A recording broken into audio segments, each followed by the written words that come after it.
Hello, Michael here with a quick video on simplifying fractions. So what does that mean? It means rewriting fractions in their lowest terms. And lowest terms means with the smallest numbers. And the technique is to keep on looking for common factors. So let's have a look at one or two examples. Okay, here's a nice, simple, straightforward one. So I surveyed a class of 30 children for eye colour. My results were 8 of them had brown eyes, 14 had blue, 2 had hazel and 6 had green eyes. And the question is, what fractions do these represent in their lowest terms? So that means I need to write the fractions and simplify them. Now there are 30 children, so the denominator is going to be 30 every time. Okay, brown eyes. Well, we've got 8 children with brown eyes, so our fraction is 8 over 30. But that, of course, is not in its lowest terms. I can find a common factor of 2 in both of those. So that's 4 over 15. And I can't simplify that any further, so that's my final answer. Okay, what about blue eyes? Well, we've got 14 youngsters with blue eyes, so my fraction is 14 over 30. I can see straight away they're both even numbers, so I can divide by 2. That gives me 7 over 15. And I can't simplify that one any further. Right, let's have a look at hazel eyes now.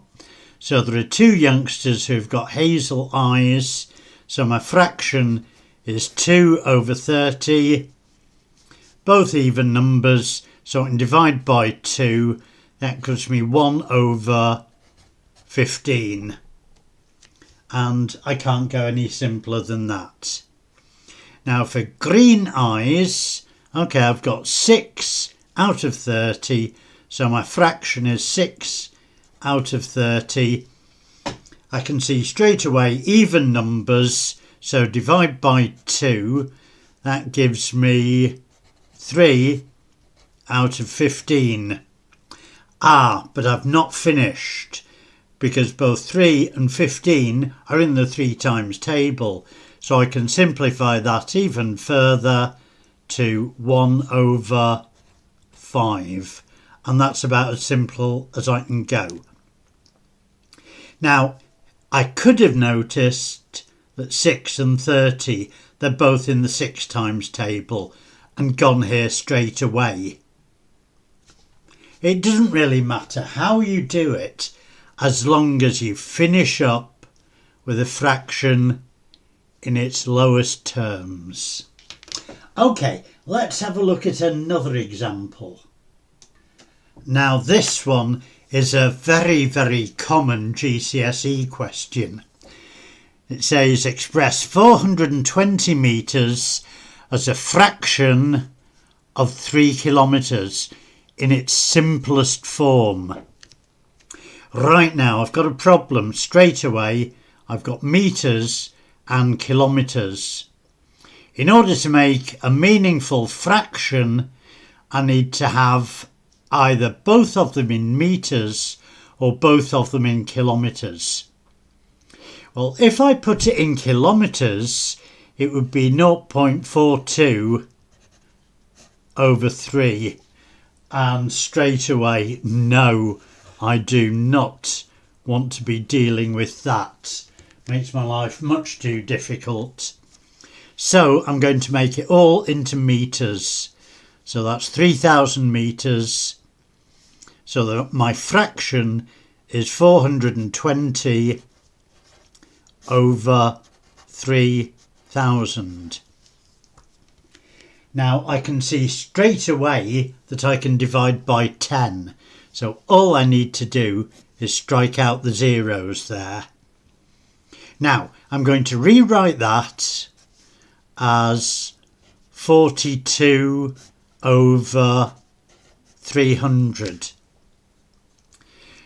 I can see straight away that this is divisible by 3. I wonder if you know that trick. Add up the digits, that gives me 6. 6 is divisible by 3, so that is divisible by 3, and of course that is as well. So 42 divided by 3 is 14.